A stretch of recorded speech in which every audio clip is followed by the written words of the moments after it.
Hello everyone. இந்த வீடியோவில் நம்ம வந்து 4th சாப்டர் பார்க்க போகிறோம். 4th சாப்டர் ஆல்ரெடி நம்ம 3 சாப்டர் வந்து பார்த்தாச்சு. 3 சாப்டரில் உங்களுக்கு ஏதாச்சும் டவுட் இருந்தால் கமெண்ட் செக்ஷனில் நீங்கள் வந்து உங்களுடைய டவுட் வந்து கேளுங்க. அதுக்கான ரெஸ்பான்ஸ் வந்து நாங்கள் பண்ணுறோம்.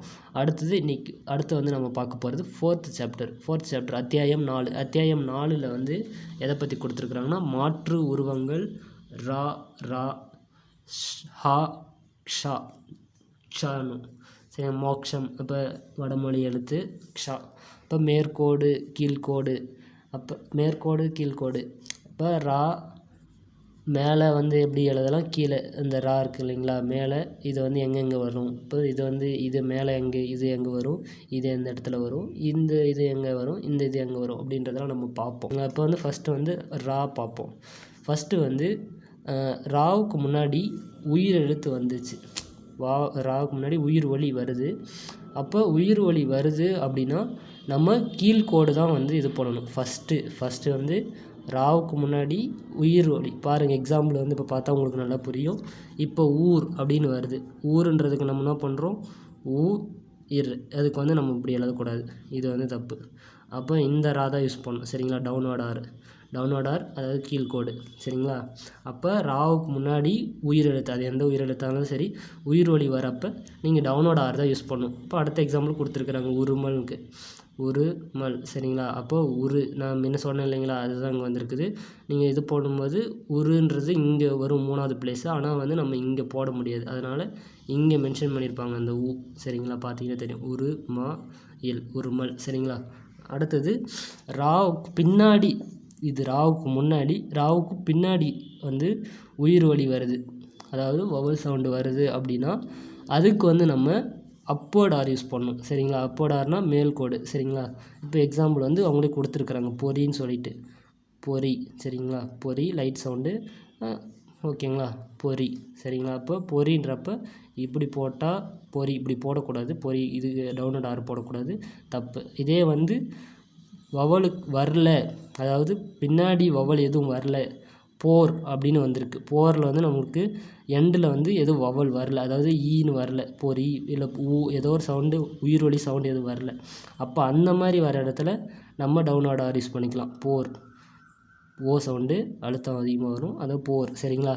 அடுத்தது 3வது என்னென்னா மா வருது. வரும்போது நம்ம வந்து சேர்த்து எழுதுறதுக்கு வாட்டமாக இருக்கிறதுக்காக கீழே இருக்கிற கோடு தான் யூஸ் பண்ணுறோம், சரிங்களா. ராவுக்கு அடுத்தது சரிங்களா. இப்போ வந்து எக்ஸாம்பிள் வந்து அவங்க அரிமான்னு கொடுத்துருக்குறாங்க. நீங்கள் இப்போ அரிமான்றது வந்து நீங்கள் இப்படிலாம் எழுத முடியாது, இது உங்களுக்கே நல்லாவே தெரியும். இது நீங்கள் எழுதவே முடியாது. நீங்கள் அப்போ எழுத முடியாதுன்றதுனால வாகு இந்த நம்ம எழுதுறதுக்கு வாட்டத்தை பார்த்துட்டு அதுக்கு தகுந்த மாதிரி என்ன பண்ணுறாங்க, அரிமா. அப்போ அது வந்து டவுன்வர்ட் ஆர் யூஸ் பண்ணுறது தான் பெட்டர், சரிங்களா. அரிமா, சரிங்களா. அரிமா, இந்த இடத்துல அரி புள்ளி, இது இந்த இடத்துல வரும், அதை புள்ளி தான் இங்கே வந்திருக்கு. அது வந்து போன சாப்டர்லேயே உங்களுக்கு எக்ஸ்பிளைன் பண்ணேன் எப்படின்னு சொல்லிவிட்டு, உங்களுக்கு நீங்கள் ப்ராக்டிஸ் பண்ண ஆட்டோமேட்டிக்காக அது உங்களுக்கு வந்துடும். அடுத்தது ராமுன்றதில் நீங்கள் பாருங்கள், இப்போ நீங்கள் இப்படி எழுத முடியுமா, ராமுன்றது இப்படி எழுத முடியாது. எழுதுனீங்கன்னாவே இது வந்து ஸ்ட்ரோக் வந்து கரெக்டாக ஐடென்டிஃபை பண்ண முடியல. பாருங்கள், எழுதுறதுக்கு நமக்கு வாகு தான் முக்கியம். அதனால் அப்படி அது ஸ்ட்ரோக்கும் வந்து கிளாரிட்டியாகவும் இருக்கணும். அப்போ அதுக்கு தகுந்த மாதிரி தான் வந்து நம்ம இது வந்து யூஸ் பண்ணிக்கணும். அடுத்தது வந்து நேர்கோட்டு மேற்கோடுக்கு பின்னாடின்னு சொல்லியிருக்கிறாங்க. நல்லா பாருங்கள், மேற்கோட்டுக்கு பின்னாடி ரா வந்துச்சு அப்படின்னா அடுத்தது அதுக்கு வந்து எக்ஸாம்பிள் கொடுத்துருக்குறாங்க பாருங்கள். பிறர்னு வரப்போ இப்போ நீங்கள் பாருங்கள், பிறர், சரிங்களா. அப்போ அதுக்கப்புறம் நீங்கள் டவுன்வர்ட் ஆர் யூஸ் பண்ணக்கூடாது. அப்போ பிறர், அப்போட தான் பிறர், சரிங்களா. இங்கே பிறர், சரிங்களா. அப்போ பிறர்ன்றப்ப இதுதான். அடுத்தது ஹரின்றப்போ பாருங்கள், நேர்கோட்டு மேல்கோடு. இப்போ இது நேர்கோடு மேல்கோடு தானே, மேல்கோடு. அப்போ ஹரின்றப்ப நீங்கள் இது யூஸ் பண்ணக்கூடாது, ஹரி, சரிங்களா. அப்போ மேல்கோடு வரப்போ மேல்கோடு தான் யூஸ் பண்ணுன்றதை சொல்லியிருக்கிறாங்க. மேற்கோடுனா நேராக ஸ்ட்ரைட்டாக இருக்குது இல்லைங்களா, ஸ்ட்ரைட் அப்போர்ட் ஸ்ட்ரோக்குன்னு சொல்லுவாங்க, அதுதான் மேற்கோடு, சரிங்களா. அடுத்தது வாகு, நம்ம எழுதுகிற வாட்டத்தை பொறுத்து இந்த இச்சா இவங்க சொல்லியிருக்கிற வார்த்தைலாம், இச்சா, சா வடமொழி ஷா, அதுக்கப்புறம் ஜா, டா, தா, வா, லா, யா, லா, இதுக்கு முன்னாடியெல்லாம் நம்ம என்ன பண்ணணும்னா மேற்கோடு தான் யூஸ் பண்ணணும் அப்படின்னு சொல்லியிருக்கிறாங்க. அதுக்கு எக்ஸாம்பிள் எல்லாத்துக்குமே எக்ஸாம்பிள் வந்து புக்கில் கொடுத்துருக்காங்க. நான் ஒரு 2 எக்ஸாம்பிள் மட்டும் எழுதியிருக்கிறேன். நம்ம ஷாவுக்கும் டாவுக்கும் வந்து எழுதியிருக்கிறேன். நீங்கள் பாருங்கள். இப்போ அரிசின்ற இடத்துல நம்ம இப்போ மேற்கோடு தான் யூஸ் பண்ணணும், கீழ்கோடு யூஸ் பண்ணக்கூடாது. இப்படி யூஸ் பண்ண மாட்டேங்க, சரிங்களா? அப்போ இது வந்து இப்போ இந்த வார்த்தைங்க எல்லாத்துக்கும் நல்லா பார்த்துங்க. இந்த வார்த்தைலாம் தெரிஞ்சு வச்சுக்கணும். இச்சா, சா, ஷா, ஜா, டா, தா, வா, லா, யா, ழா, சரிங்களா? அப்போ சிறப்பு லகரலா பள்ளிக்குறலா ரெண்டுத்துக்குமே நம்ம வந்து அப்போ இந்த மேற்கோடு தான் யூஸ் பண்ணணுன்றது சொல்லியிருக்கிறாங்க. இந்த ரூல்ஸ் எல்லாம் கரெக்டாக வந்து ஃபாலோ பண்ணால் தான் நம்ம வந்து ஒரு ஸ்ட்ரோக் வந்து எப்படி போடுறதுன்றது கரெக்டாக நமக்கு தெரியும். பின்னாடியுமே வந்து இதை வச்சு தான் நம்ம வந்து ஃபுல்லாக வந்து கொண்டு போக போகிறோம். இதே மாதிரி எல்லாத்துக்குமே வந்து ரூல்ஸ் இருக்கும்.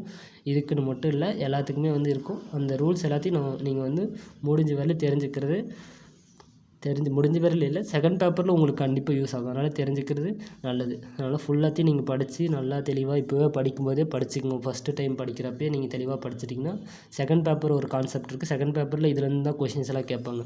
அதாவது இந்த ரூல்ஸ் வச்சு தான் கேட்பாங்க. அதனால் நீங்கள் செகண்ட் பேப்பருக்குமே இப்போயுமே சேர்த்து படித்து ரெடி ஆகிட்டிங்கன்னா உங்களுக்கு வந்து பின்னாடி வந்து நீங்கள் சும்மா ஒரு டைம் எடுத்து பார்த்தா போதும்.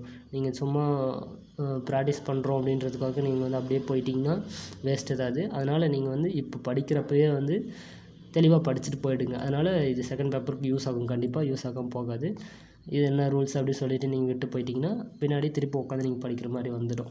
அடுத்தது நம்ம மெய்யெழுத்து ஹா பார்க்குறோம். இப்போ ரா எப்படி வந்து யூஸ் பண்ணுன்றதை பார்த்துட்டோம். ஃபஸ்ட்டு கான்செப்ட் என்னென்னா, ஃபஸ்ட்டு கான்செப்ட் வந்து உயிரொலி முன்னாடி வந்துச்சுன்னா அதுக்கு வந்து நம்ம என்ன இது யூஸ் பண்ணணும், டவுன்வேர்டு, சரிங்களா? அப்போ எக்ஸாம்பிள் வந்து ஊர், இப்போ டவுன்வேர்டு, சரிங்களா? ரெண்டாவது என்னதுன்னா பின்னாடி பொறி, அப்போ பின்னாடி வந்து ராவுக்கு பின்னாடி வந்து உயிரொலி வந்துச்சு அப்படின்னா அப்வேர்டு, அப்படி வரலைன்னா டவுன்வேர்டு, சரிங்களா? அடுத்தது வாகு கழுதி வர இடத்துல டவுன்வேர்டு தான், நீங்கள் அப்வேர்டு யூஸ் பண்ண முடியாது. அரிமான்றப்போ வார்த்தை இருக்குதுன்னா டவுன்வேர்டு தான் யூஸ் பண்ண முடியும், சரிங்களா? அப்போ வரும்போது டவுன்வேர்டு ரா, சரிங்களா? அடுத்தது நேர்கோட்டு மேற்கோடு, ஸ்ட்ரெயிட் அப் ஸ்ட்ரோக்ஸ்னு சொல்லுவாங்க. இது 4வது ஸ்ட்ரெயிட் அப் ஸ்ட்ரோக்கு, ஹரி. அப்போ ஸ்ட்ரெயிட் அப் ஸ்ட்ரோக்குன்றப்ப அப்போது நேர்கோடு மேல்கோடு தான் வந்து யூஸ் பண்ணணும். அடுத்தது இந்த வார்த்தைங்களாம் இச்சா, ஷா வடமொழி, ஜா, டா, தா, வா, லா, யா, லா, இதெல்லாம் வாகு. நீங்கள் எழுதும்போதே உங்களுக்கே தெரியும். இப்படிலாம் எழுதுனீங்கன்னா எழுதவே முடியாது. இந்த வாகு வந்து நம்ம கரெக்டாக எழுதுறதுக்கு வாட்டமாக இருக்குது இல்லைங்களா? அதுதான் கான்செப்ட். எழுதுறதுக்கு வாட்டமாக இருக்குது, அதை நீங்கள் மனப்பாடம் பண்ணி வச்சுக்கோங்க, அவ்வளோதான். அதை பற்றி இப்போ கொஷின் வந்து பின்னாடி கேட்குறாங்கன்னா, இப்போ கொஷின் வந்து இப்படி தான் கேட்பாங்க. பின்னாடி போர்டு ரா வந்து எப்படி யூஸ் பண்ணுவீங்க, டவுன்வேர்ட் ரா வந்து எப்படி யூஸ் பண்ணுவீங்கிறதெல்லாம் கேட்பாங்க. பின்னாடி வந்து செகண்ட் பேப்பர் வந்து நாங்கள் தனியாக டீச் பண்ணுவோம். நீங்கள் அதை பார்த்து நீங்கள் தெரிஞ்சுக்கலாம். நீங்கள் இல்லை இந்த வீடியோவை பார்த்து நீங்கள் அதுக்கு கொஷின் அண்ட் ஆன்சர்ஸ் வந்து கொடுப்போம். அதில் நீங்கள் படித்து ப்ராக்டிஸ் பண்ணிவிட்டு நீங்கள் எக்ஸாம் வந்து ரைட் பண்ணிக்கலாம். ஆன்லைன் கிளாஸ் வந்து இப்போதைக்கு போயிட்டுருக்குது, நம்மளுக்கு ஃப்ரீயாக கொடுக்குறோம். நீங்கள் விருப்பம் இருக்கிறவங்க வந்து ஜாயின் பண்ணிக்கோங்க. இப்போதைக்கு ஃப்ரீயாக தான் கொடுக்குறோம். நாங்கள் டிஸ்கிரிப்ஷனில் என்னுடைய நம்பர் கொடுக்குறேன், அந்த நம்பரை வந்து மெசேஜ் பண்ணிவிட்டு ஜாயின் பண்ணிவிட்டு கிளாஸஸ் வந்து வாட்ஸ்அப்பில் ஆன்லைன் கிளாஸ் தான் இப்போதைக்கு கொண்டு போயிருக்கலாம். சரி, அடுத்து நம்ம வந்து மெய்யெழுத்து ஹாவில் வந்து ஃபஸ்ட்டு வந்து மட்டும். இப்போ வந்து இப்போ 2 இருக்குது இல்லைங்களா? இப்படி ஒன்று, சரிங்களா? இப்போ வந்து தனியாக வரும்போது, உயிரொலி ப்ளஸ்ஸு தனியாக வரும்போது, இப்போ ஹா அப்படின்ற ஒரு வார்த்தை இருக்குது. ஆஹான்றதில் அப்போ உயிரொலியும் இப்போ தனியாக தானே வருது, வேறு எந்த வார்த்தையும் வரல இல்லைங்க, வேறு எந்த எழுத்தும் வரல இல்லைங்களா? அதனால் அப்போது தனியாக வரும்போது கீழே, சரிங்களா? ஃபஸ்ட்டு கான்செப்ட் வந்து தனியாக வரும்போது கீழ்கோடு, சரிங்களா? எக்ஸாம்பிள் பார்த்தாச்சு. ஆஹா, இப்போ ஹோஹோ அப்படின்றதுலேயும் தனியாக தான் வருது. இப்போ அதுக்குமே வந்து நம்ம என்ன பண்ணணும்னா, சரிங்களா? அப்போ அது வந்து ஒரே ஒரு டவுன்வேர்டு தான், சரிங்களா? அப்வேர்டெலாம் நம்ம எழுதக்கூடாது. நீங்கள் ஆஹான்னு இருக்குன்னா இப்படி எழுதக்கூடாது, இது தப்பு, சரிங்களா? அதனால் எது எப்படி எழுதணுன்றதை கரெக்டாக போய் படித்து இதெல்லாம் படிச்சிங்கன்னா தான் உங்களுக்கு எப்படி எழுதணுன்றதுமே தெரியும். அதனால் நல்லா தெளிவாக படிச்சுக்கங்க படிக்கும்போது. அடுத்தது ஹாவுக்கு அப்புறம் கா, மா, லா மேலே, சரிங்களா? அப்போ இதுக்கெலாம் வந்து நம்ம என்ன பண்ணணும்னா கீழ்கோடு. ஹாக்கி எக்ஸாம்பிள் பார்த்தோன்னா ஹாக்கி, காவுக்கு எக்ஸாம்பிள் ஹாக்கி, சரிங்களா? ஹாக்கின்றது கொடுத்துருக்குறாங்க. அடுத்தது மாவுக்கு சொல்லியிருக்கிறாங்க ஹேமலதா. அப்போ ஹேமலதான்றப்ப இப்படி எழுதக்கூடாது, நீங்கள் இப்படி வரவே வராது, எழுத முடியாது. அப்போ ஹேமலதா, சரிங்களா? அப்போ அடுத்தது வந்து ஹல்வா, லாவுக்கு மேல்கோடு அல்வா. அப்போ இப்படி எழுதக்கூடாது, நீங்கள் அல்வான்னு இப்படி எழுதக்கூடாது, சரிங்களா? அப்போ அல்வா, சரிங்களா? அப்போ அல்வா. சரிங்களா. அப்போ 3 இதுக்கு காவுக்கு மாவுக்கு லா மேல் கோடு சரிங்களா. மேல் லாவுக்கு வரும்போது நம்ம வந்து கீழ்கோடு தான் யூஸ் பண்ணணும் ஹாவுக்கு. அடுத்தது 3வது வந்து என்னென்னா படுக்கை கோடு. இப்போ மா வந்து படுக்கை கோடு, அப்போ கா வந்து படுக்கை கோடுங்களா. இப்போ அந்த படுக்கை கோடுக்கு வந்து நம்ம யூஸ் பண்ணோம்னா டவுன்வேர்டு தான், அதாவது கீழ்கோடு தான் யூஸ் பண்ணணும்னு சொல்லியிருக்கிறாங்க. மாஹி சரிங்களா, மாஹி சரிங்களா. அடுத்தது 4வது என்னென்னா வாகு, அதாவது நம்ம கை வாட்டம் நம்ம சொன்னோம் இல்லைங்களா, நம்ம எழுதுறதுக்கு வந்து வாட்டமாக இருக்கிறதுக்காக பெரும்பாலும் நம்ம வந்து இப்படி தான் எழுதுவோம். கை வந்து அப்போடு தான் நம்ம யூஸ் பண்ணுவோம். பாருங்கள் பாஹி சரிங்களா, பாஹி சரிங்களா. அடுத்தது அதே ஹானி, ஹானி சரிங்களா, ஹானி. அப்போ நம்ம மேக்ஸிமம் வந்து அப்போடு தான் யூஸ் பண்ணுவோம். ஆயுத எழுத்து அக்குக்குமே நம்ம வந்து என்ன பண்ணுறோன்னா ஹா தான் யூஸ் பண்ணுறோம் நம்ம சரிங்களா. இப்போ எக்ஸாம்பிள் வந்து அவங்க கொடுத்துருக்குறாங்க ஹக்து, ஹக்து சரிங்களா, அக்து. அப்போ ஹா தான் யூஸ் பண்ணுறோம் ஹா சரிங்களா. அதே வந்து எக்குன்றப்ப சரிங்களா, பாருங்கள் எக்கு சரிங்களா, எக்கு. அப்போ எக்குக்குமே வந்து இதுதான் யூஸ் பண்ணுறோம். அப்போ வடமொழியில் வந்து இப்போ ஹா சவுண்டு வருது இல்லைங்களா, அந்த ஹா சவுண்டுக்கு வந்து நம்ம என்ன பண்ணுறோன்னா கா யூஸ் பண்ணுறோம். அது சொல்லியிருக்கிறாங்க பாருங்கள். எக்ஸாம்பிள் மோஹின்றது வடமொழி இது, ஆனால் நம்ம என்ன பண்ணுறோம் அதுக்கு வந்து கா வந்து யூஸ் பண்ணுறோம். மோகி சரிங்களா, மோகி சரிங்களா. இப்போ வந்து அடுத்தது எக்ஸாம்பிள் ஹரின்றது இப்போ ஹா சவுண்டு தானே, ஹரி இப்படி தான் வடமொழி, ஆனால் அது தமிழில் எழுதுகிறப்ப ஹரி சரிங்களா. அப்போ அதுக்குமே வந்து நம்ம என்ன பண்ணுறோன்னா தமிழ் இது யூஸ் பண்ணிக்கிறோம், ஹரி ஆ யூஸ் பண்ணிக்கிறோம், அதுதான் சொல்கிறாங்க. இப்போ இதான் மொத்தம் 6 இது. ஃபஸ்ட்டு வந்து என்னதுன்னா உயிர் ஒலி ப்ளஸ்ஸு தனித்து வரும்போது, எக்ஸாம்பிள் வந்து ஹான்னு பார்த்தோம். அப்போ ஹா சரிங்களா. அப்போ ஹான்றப்ப இது இப்போ தனித்து ப்ளஸ் உயிர் ஒலி தனியாக தானே வருது, அதுக்கு வந்து ஃபஸ்ட்டு. ரெண்டாவது என்ன பார்த்தோம், ரெண்டாவது வந்து நம்ம என்ன பார்த்தோன்னா ஹாவுக்கு பிறகு கா மா லா வந்து இந்த லா மேலு லா சரிங்களா. இப்போ இது 3 வரும்போது நம்ம என்ன பண்ணணும்னா கீழ்கோடு தான் யூஸ் பண்ணணும். எக்ஸாம்பிள் வந்து நம்ம பார்த்தோம் ஹாக்கி, ஹேமலதா சரிங்களா, இது மா இது கா. அதே வந்து அடுத்தது நம்ம என்ன பார்த்தோம் ஹல்வா சரிங்களா. அப்போ ஹல்வான்றப்போ இது லா சரிங்களா. அப்போ இதுக்கெல்லாம் வரும்போது கீழ்கோடு யூஸ் பண்ணும். அடுத்து 3வது வந்து என்ன பார்த்தோன்னா படுக்கை கோடு. 3வது வந்து படுக்கை கோடுன்றப்ப கீழ்கோடு தான் மாஹி சரிங்களா, மாஹி கா. அதேமாதிரி தான் அடுத்தது வந்து அடுத்து என்ன பார்த்தோம் 4வதா வாகு, நம்ம எழுதுகிற வாகு பொறுத்து இப்போ மேக்ஸிமம் வந்து அப்போர்டு தான் யூஸ் பண்ணுவோம் சரிங்களா. இப்போ பாஹின்றப்ப மேலே அப்போர்டு சரிங்களா, பாஹி இப்படி கீழே வராது, பாஹி இப்படி வராது, இப்படி தான் வரும் சரிங்களா, பாஹி ஓகேங்களா. அடுத்தது 5வதாக வந்து ஆயுத எழுத்துக்குமே நம்ம யூஸ் பண்ணுறோம். அடுத்தது வடமொழி ஹாவுக்கு வந்து நம்ம கா யூஸ் பண்ணுறோம். இதுதான் இதில் இருக்கிற ரூல்ஸ். இப்போ ஹா சம்மந்தப்பட்டது. அடுத்தது மோக்ஷா, ஷாவுக்கு வந்து நம்ம என்ன பண்ணுறோன்னா இச்சா வந்து தமிழில் வந்து இச்சான்னு சொல்லுவோம், மோட்சா சரிங்களா. இப்போ அதுக்கு வந்து இப்போ 2 இருக்குது இல்லைங்களா, சா வந்து இப்போ இது இருக்குது இல்லைங்களா. இது எங்கெங்கே யூஸ் பண்ணோம் அப்படின்னா இதே தான் நம்ம இப்போ ஆல்ரெடி நம்ம ஹாவுக்கு பார்த்தோம் இல்லைங்களா, அதே மாதிரி உயிரொலி ப்ளஸ்ஸு தனித்து வரும்போது அடுத்தது சாவுக்கு பிறகு காமா லா அது பார்த்தோம்ல, அதே தான் அது வரும்போது அது வந்து கீழ்கோடு எப்படி வந்துச்சோ இதுக்கும் அதே மாதிரி கீழ்கோடு தான். அடுத்தது இப்போ எக்ஸாம்பிள் வேணால் கொடுத்துருக்குறாங்க பாருங்கள் ஆட்சின்றப்ப இப்போ இச்சா தானே யூஸ் பண்ணுறோம், இச்சா தான் தமிழில் வந்து யூஸ் பண்ணுறோம் ஆட்சிக்கு. அப்போ அதான் வடமொழி வந்து ஆட்சின்ற மாதிரி வரும். அப்போ ஆட்சி சரிங்களா. அப்போ ஆட்சி சரிங்களா, புள்ளி வந்து ஆட்சி. இப்போ லக்ஷ்மின்றதுலேயும் லக்ஷ்மி சரிங்களா, லக்ஷ்மி. இப்போ அதுக்குமே வந்து அடுத்தது ஷா வந்து வாகு வந்து இப்போ நம்ம இது பார்த்தோம்ல ஹாவுக்கும் வந்து அதிகமாக வந்து நம்ம எப்படி யூஸ் பண்ணுறோன்னா மேலே அப்போடு தான் யூஸ் பண்ணுறோம். அதே மாதிரி தான் இதுக்கும் சரிங்களா. காட்சி பட்சின்றதுக்கு எக்ஸாம்பிள் கொடுத்துருக்குறாங்க, காட்சி. அதுக்கெலாம் வந்து இப்போ மேலே தான் வந்து அதிகமாக யூஸ் பண்ணுறோன்றது சொல்லியிருக்கிறாங்க. பொருட்கள் எப்படி வருதுன்றது உங்களுக்கு எக்ஸ்பிளைன் பண்ணிட்டோம்னா உங்களுக்கே வந்து ஒரு ஐடியா கிடச்சிரும். இப்போ ஓருன்றப்ப நம்ம என்ன சொன்னோம், முன்னாடி வந்து வவல் வருது, முன்னாடி வந்து உயிர் ஒலி வருதுன்னா டவுன்வேர்டு ரா யூஸ் பண்ண சொன்னாங்களா, அந்த கான்செப்ட் தான் இங்கே யூஸ் பண்ணியிருக்கிறாங்க பாருங்கள்.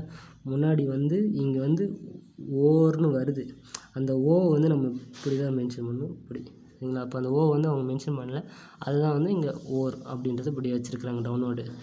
ஒருன்றப்ப பின்னாடி தான் வருது இல்லைங்களா வௌவால், ஒரு அப்படின்றப்ப இங்கே வருது இல்லைங்களா சவுண்டு. அப்போ அந்த ஒருன்னு பின்னாடி வரதால் இந்த இதுக்கு வந்து ஒரு ஏன் வந்து ஒரு யூஸ் பண்ணுறாங்கன்னா, இதெல்லாம் நம்ம தெரியாதே படிச்சுட்டு தெரியாமே படிக்கக்கூடாது. எப்படி வருதுன்றது தெரிஞ்சுட்டு நீங்கள் படிச்சிங்கன்னா உங்களுக்கு மறக்க ஈஸியாக வந்து ஞாபகம் வச்சுக்கலாம்.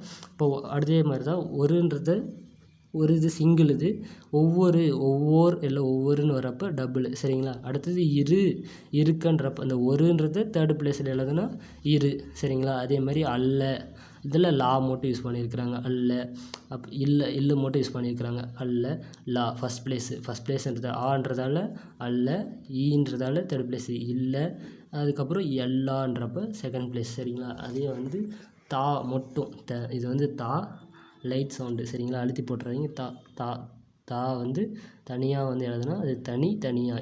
அதே வந்து தாவை வந்து செகண்ட் பிளேஸில் எழுதும்போது ஏ சவுண்டு வருது இல்லைங்களா, தேதி, அதனால தான் செகண்ட் பிளேஸு. அதே தீவிரமாயின்றப்போ எல்லாமே லைட் சவுண்டு தான். தீவிரமாய்க்கு வந்து தேர்டு பிளேஸு, வருது இல்லைங்களா.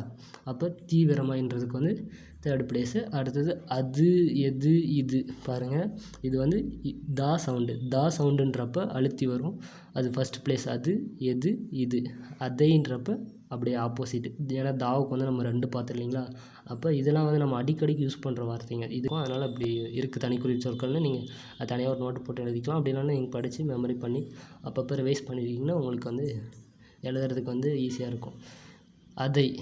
அதைன்றப்ப பாருங்கள், இப்போ இது வந்து ஃபஸ்ட் பிளேஸு அழுத்தி, அதே மாதிரி எதைன்றப்போ செகண்ட் பிளேஸு, அடுத்து இதைன்றப்போ தேர்டு பிளேஸு.